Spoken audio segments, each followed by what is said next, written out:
Thank you. Thanks for joining.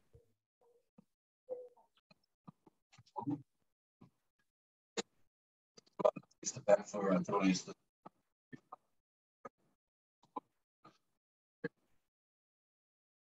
I can see we've already up there, so get straight into it. We'll go over this.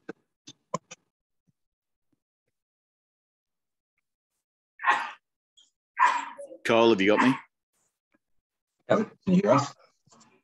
Yeah, you're breaking up a little bit, but Pat, first up, congratulations on the World Cup and maintaining the vice captaincy. The VC, as they say, is only one heartbeat away from the captaincy. No one's wishing ill health on Tim, but are you ready to step up if need be? Thanks, mate. Yeah, I guess so. Been in the role for a couple of years now. I think it was 2019. Hopefully, Tim will be fine. He's nearing 100%. I've been doing plenty of batting and keeping, so he'll be fine. But I'll be ready if I have to, but I doubt that. Is there a workload issue when it comes to captaincy and pace bowling? A lot of people outside Australian cricket and the 20 million selectors who like to pick their own squad think there is. What do you think your work balance is when it comes to captaincy and pace bowling in particular? I think it's something you've got to be aware of. If I was in the role and I found it tough, at times there's 10 other guys I'd lean on out in the middle. You've got people like Smithy and Davey Warner who are incredibly experienced. All the bowlers experienced, look after themselves pretty well. So I'd have no issue, handballing it over to other people to help out. Usman, you've played a lot of cricket with and now against him. A worthy selection? Yeah, of course. Yeah, Uzi's been really strong. Player not only for Australia, but whenever he goes back and plays domestically, he's always right in that upper echelon and scores runs all the time. So really good to see him back there. You know what you're going to get. He had a really good Ashes series a couple of years ago here back in Australia. So if he gets the nod, I'm sure he'll slot straight back in. Thanks, Pat.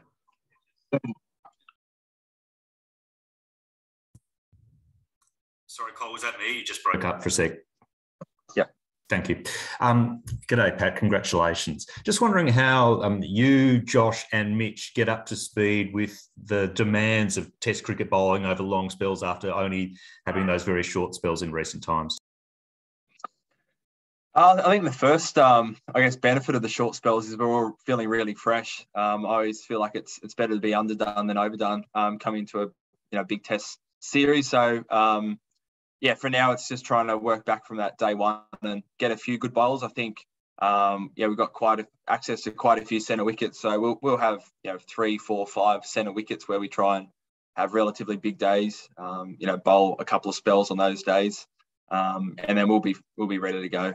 We had a similar prep last year, and all felt really good going into that Adelaide first Test. And can I just ask too, you're back in quarantine for what must seem like the umpteenth time. How do you deal with that mentally, and how much time do you actually get out to train, and do you get to socialise with your teammates in other times? Yeah, each quarantine's been a little bit different. This one's we'll be able to go out. We've got a training exemption, so we'll be out there most days for a few hours. And we're allowed in this quarantine to socialise a bit more within reason, which makes a big difference. Previous ones we've kind of been locked in the room all day, so that helps. And I've got my family up here, which is nice. So after a month away, it'll be nice just to have a chilled couple of weeks. But yeah, everyone does it slightly differently. There's plenty of Call of Duty being played on the PlayStations for those who are stuck here by themselves. Thanks very much. Rob Waters. Hi, Pat. Congratulations on all your success over there. I was just wondering on your views of, I know rotating the bowlers is an ugly word for you guys, but after what happened in the Indian summer, can we expect to see more than the 4 bowlers used in the Ashes series? It's probably too early to tell. I think, when someone's, I guess, rested, there's normally more to it than just purely workload. There's always niggles and small little injuries that we're dealing with basically after every single test match. So, the great thing is we've got a huge stable of fast bowlers. So, I don't think it'll be a huge issue if someone's not able to get up for a test or, someone's just redlining a little bit. Someone else can slot in. So, I'd be surprised if the same 4 bowlers were used for all 5 tests. That's pretty rare, especially in a 5-test match summer. But I certainly won't be putting my hand up to be rested unless I've got something going on. Yeah, well, that's the rub, isn't it? It must be difficult for the bowlers to take. It sort of goes against all your instincts, I imagine. But it's the modern way. I think it's spoken about a lot more than it actually happens. Like I said, I think if someone's rested, there's normally a few niggles or injuries, or someone's, really running on fumes. So, I don't think you'll see a preemptive resting just for the sake of it. Okay, thanks. Thanks, Cole. Hi, Pat. Just sort of following on from that question, do you see Jai Richardson as the next fast bowler in line if you guys need a break or there are some niggles? Potentially. Obviously, he and Michael Nessa are both in the squad. I think both can slot in, really well. It might be, like for like, maybe in some regards. But I'd say probably Jai. Especially last week, I only saw a little bit, but apparently he bowled beautifully up here at the Gabba. And he's someone it's really great to see him back around the squad. He was, on the verge of a World Cup and an Ashes series a couple of years ago before having a shoulder injury. So it's great to see him get back and bowling well, fully fit. And, hopefully he kind of starts, if he gets to go, he starts off where he left off against, Sri Lanka a few years ago. Rob Forsyth. Hi, Pat. Congrats on the World Cup win. Have you been given a clear idea of what's in store for that game on December 1? Is it sort of going to be a proper match, or will you have bowlers chopping and changing a bit? Are you limited in terms of overs, or will the handbrake be off? I think we'll probably work out how these next 14 days go. I think if we get really good prep, then that will be, we'll kind of make that what we want of it, especially us bowlers.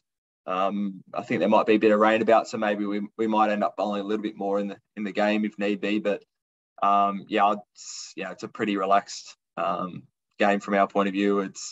We'll be working back from that day one of the Ashes, day one of the Gabba test, and kind of work out exactly what we need. And I wouldn't look into that game too much.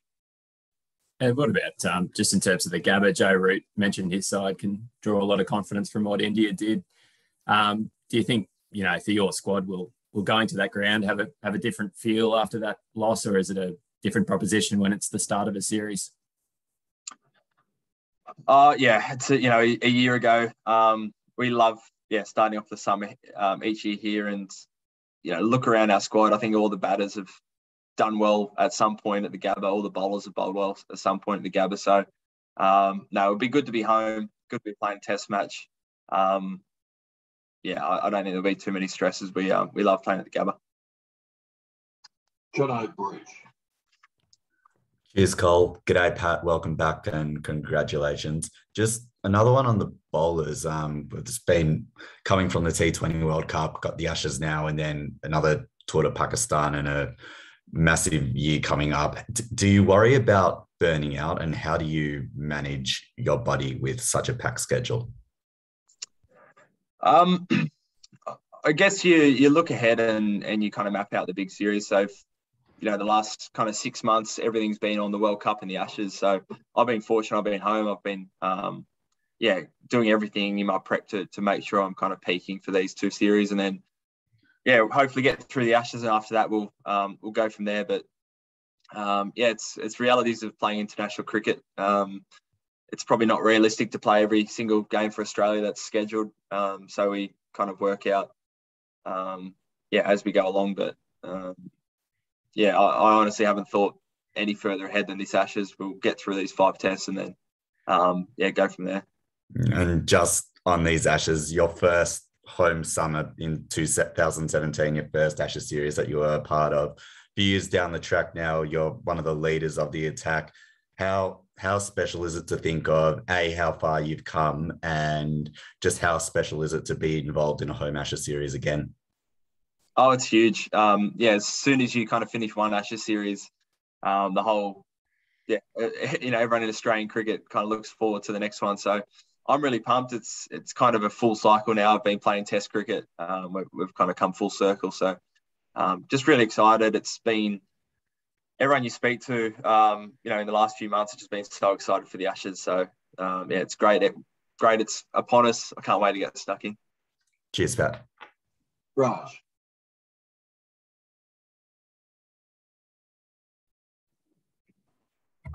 Good day, Pat. Congratulations on winning the maiden T20 World Cup. Do you think the team as a whole has found renewed confidence, and do you think that you will take this confidence and winning ways to the Ashes series, or is it the Test cricket is going to be a totally different ballgame? Yeah, thanks, Raj. Absolutely. I think we'll take confidence from it. It's a different format, but you saw someone like Davey Warner, player of the tournament. That's going to have huge confidence for him going into the summer. I think as a team, an Australian side, I think we all probably felt like we've underperformed a little bit in the last few years. Haven't won as many games as we would probably expect from an Australian side. So to get back out, win a title on the world stage. Really kind of, it can be era defining for a side. So, everyone's just absolutely buzzing. Really excited for what's next. And the core of the group, we've got, I think 7 or 8 of us here from that last tour, here together, ready for the Ashes. So, it was a huge win. It's a perfect way to start off the summer. Thanks, Pat. Russell Gould. G'day, Pat. Congrats, mate, on the World Cup. Just sort of following on a little bit from the answers you've given about your prep, I'm just wondering, given you did have such a lengthy time off and then you go and play a T20 World Cup, obviously you would have preferred some red ball, but in terms of your physical freshness, do you feel like as good as you could possibly be going into a massive series?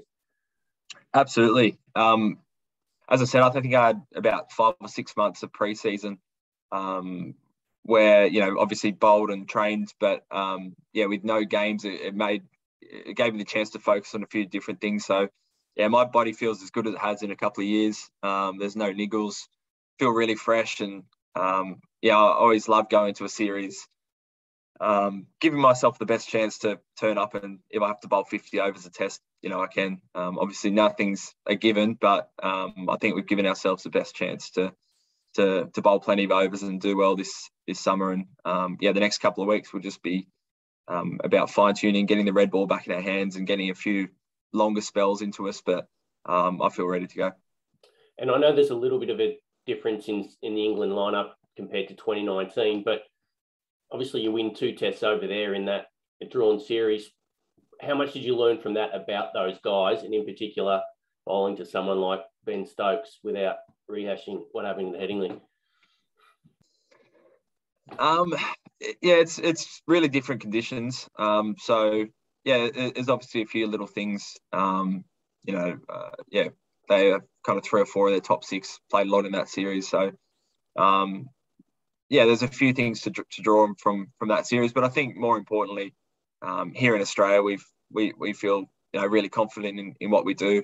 Trying to remember what we do well over here in Australia. I think looking back at the 2017 series is probably more relevant in some ways than that 2019 series. Good on you. Thanks, mate. Luke Duffy. Thanks, Cole. Pat, there's still a little bit of doubt around the last test in Perth and the border situation. Do you feel personally, or do you think that other players might feel that they don't want to go back into a bubble after so much quarantine that you've done the last few years? I think in a perfect world, we wouldn't. But we also love playing at, Perth and Perth Stadium. Honestly, there hasn't been too much conversation about it.